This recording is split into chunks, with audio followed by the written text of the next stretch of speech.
idea of women's hospital was not something which was very prevalent in Chennai before.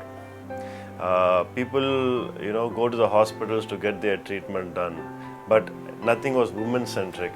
So once we started this place, we had an idea so that only women will be treated at our place. The reason is because I always feel women should be given that little bit of special attention. Since we are gynecologists, we have a couple of departments with us. So everything concerning gynecology and women related issues we are able to take care in this hospital. This whole concept was not started by me. I had this idea from my boss in Mumbai. I went to Dr. Rakesh Sinha. So I learned from him on how to conceptualize this and how to make it a reality. And I wanted to do the same thing in Chennai. So then I started this in 2016, and ever since then we had nothing looking back after that. So I was always inspired from my father. So my father was always very academic, and I also thought I should be like him, try to learn as much as possible, because as a doctor there's never a time when you can say you have learned everything.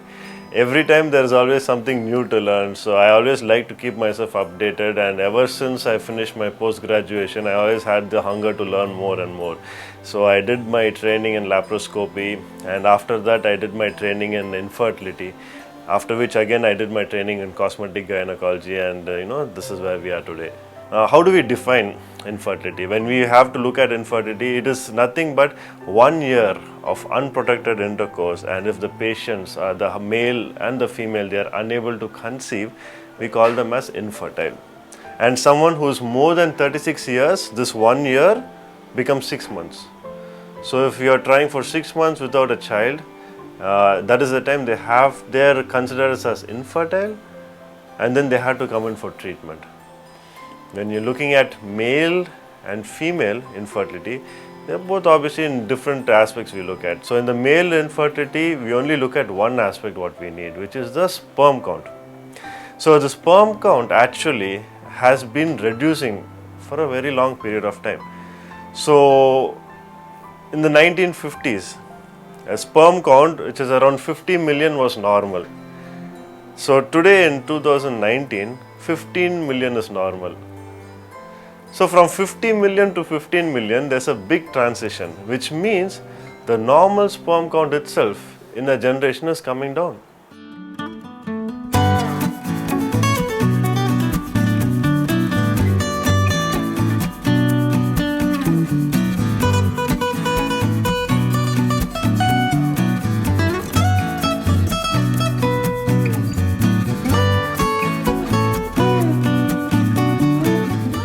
And for female infertility, when we look at it, usually for females there are only three things what we are looking at. One, whether the ovary is normal.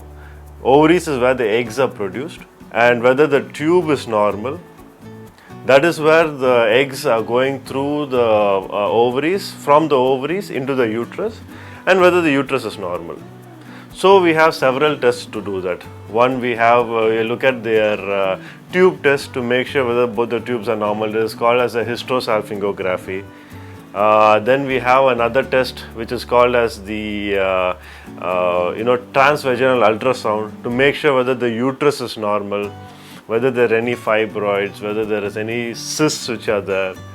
And then we also have a look at their hormone profiles to make sure the eggs are being released on time.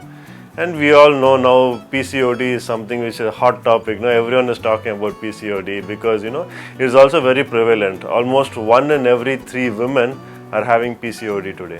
I think it has to come down to diet. When you look at it, over the past few decades, like how our ancestors used to eat, or not only ancestors, 3 generations before, they never used to go outside and eat. Now if you look at it, every day you see everyone only going and eating outside.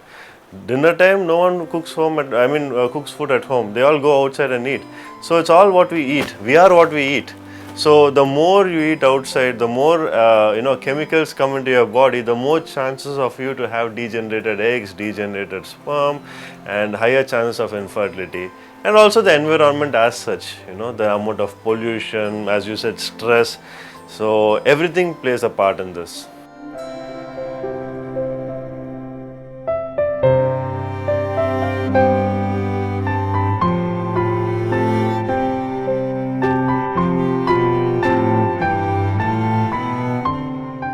Currently, we also are doing these specific and more specialized procedures called as the cosmetic gynecology, which I don't think anyone else is doing it. So we have the thing called as the Femilift Alma lasers, where basically without doing any procedures, sometimes usually what happens, a little bit older women, no, when they cough or when they sneeze or they do some kind of activity, they have a little bit of urine leakage.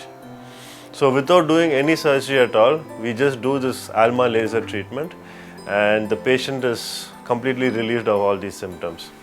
So what we are planning to do, we are planning to have like satellite centers where we do an OP in couple of places, but finally everyone gets fed into this center, because that is the only way we're actually able to progress in this particular thing. Because having 2-3 different centers, you will not be in a position to give that kind of responsibility to someone else, because it is something which I think it's a personal touch which the patient needs from you, and that personal touch only you can give. You cannot expect someone else to do the same thing. Yeah.